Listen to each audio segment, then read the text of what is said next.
I'm combining my most liked videos into one single project.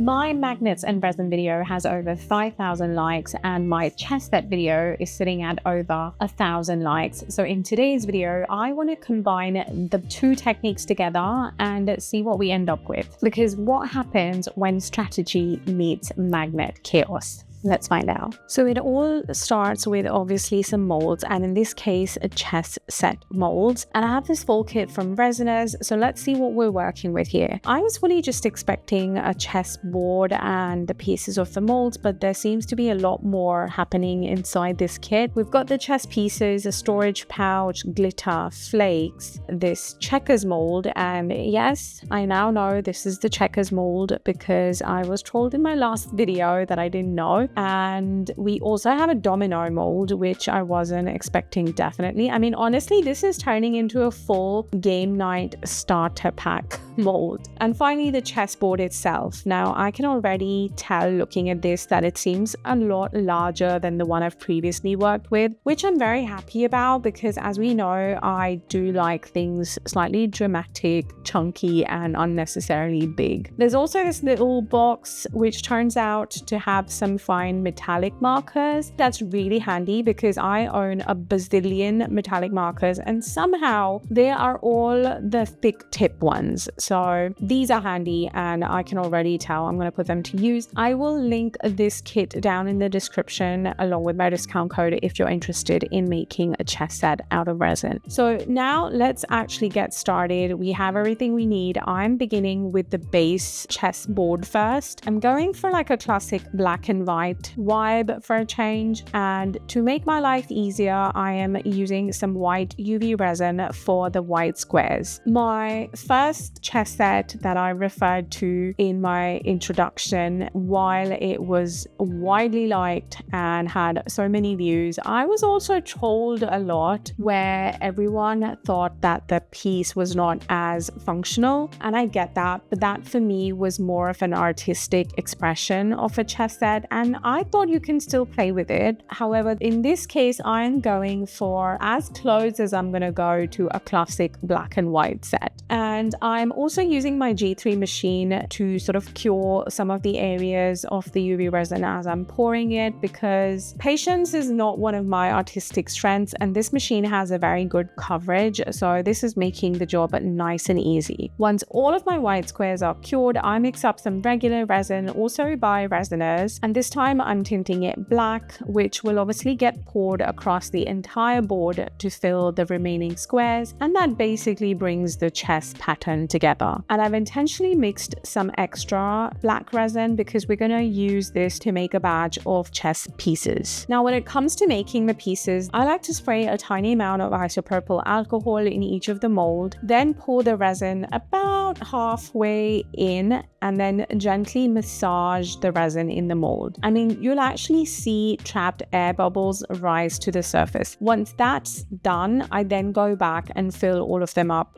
to the top completely. Because if you poured everything at once, you're almost guaranteed to have massive bubbles in these. And how do I know? Trust me, this is not my first rodeo. And once again, the G3 makes an appearance because we only have one set of the pieces molds, and we obviously need two. We need the white and the black. If I didn't cure them with the G3, I would have to wait like a whole 24 hours before I could pour the white. Honestly, this has made me so productive in the studio. And I know a few of you guys have actually bought the G3 and told me the same thing, that it just takes out the waiting time and you can just get a lot more pours done, because this thing will cure your stuff in 2 hours. I need that. But it is a little bit dangerous because that also means that I end up starting way more projects. So that's the downside. I can officially announce our pieces are looking absolutely stunning. Not a bubble inside, perfection. Now I repeat the same process for the white set, and while that's happening, I want to say a massive thank you to Patricia from Crafting Nerd. Thank you so much for liking, commenting, and supporting my channel. Honestly, it means the absolute absolute world to me when you guys support what I do on here, and your comments and just reading through them and all of the love. It just drives all of the insanity that goes on here. So thank you so much. While these pieces cure, I think you already know what time it is. It is time for Sky's appearance. So His Highness is chilling in the sun, soaking up good vibes, but he's here to remind you to like, comment, sub, hype, and support the chaos, mainly so that he can continue receiving treats for his acting. And with that, we magically now have our white pieces ready, which means we technically have a perfectly functional chess set, but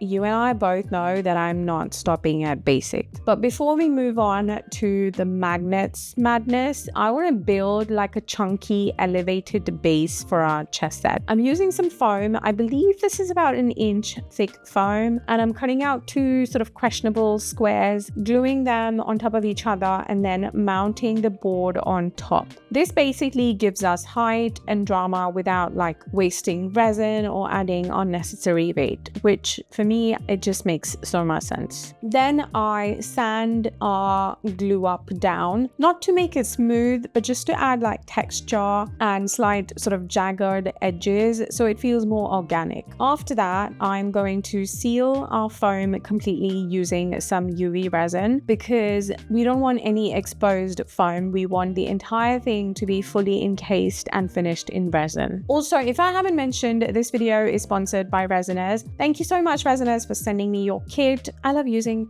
all of your products, and I hope you enjoy content like this. So I have another batch of resin mixed up. I'm adding some gold magnetic pigment from Resin Detra, and I believe this is the shade called Lightning. I mean, it just fits. And I am going to pour this entire thing on the surface and ever so satisfyingly use my hands to just spread it and massage it across the board. Then come the magnets. I have these from my previous experiments, and I'm not chasing perfection here. I just want some like organic movement, and some of these magnets in fact are still attached to a wooden plank from an earlier experiment. So actually, bonus points if you remember which video I attached magnets to this wood. Let me know in the comments. It would be fun to know who all have been watching it so closely and actually remember that. But once the effects start to form, we step away, we let everything cure. After that, I go ahead and spray paint all of the edges and the base with some gold spray paint, just to obviously tie everything together. I mean, you know that there can never be too much gold when it comes to me. And I also thought, why should all the drama just be on the board? I feel like we need to add a tiny amount of magic to the pieces as well. So I mix up some magnetic pigment again in some UV resin and just like brush it sort of unevenly, almost like veins, onto the pieces. Again, quick cure in the G3, and I think I'm finally ready to show you how this entire thing looks. This is what it's looking like. I love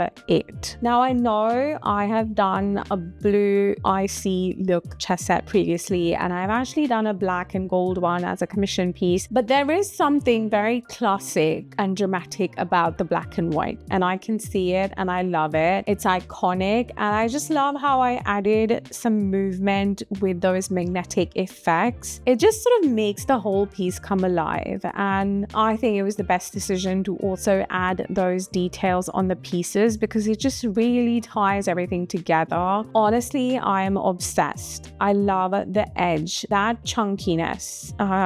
That is everything. Now, I feel like this was like one way of making a chess set using magnets. I do have another idea, I feel like, where the magnets could possibly be involved right from the first stage of pouring. So if you'd like to see a part 2 or have any ideas for more magnet experiments, let me know in the comments. Combining two of my most liked videos in one project turned out to be way more fun than I expected. Let me know in the comments if you would play with this chess set, or would it be strictly display only? I hope you've enjoyed this one. I'll see you in the next one. Bye. If you've enjoyed this video, YouTube thinks you will like these two, so go check them out.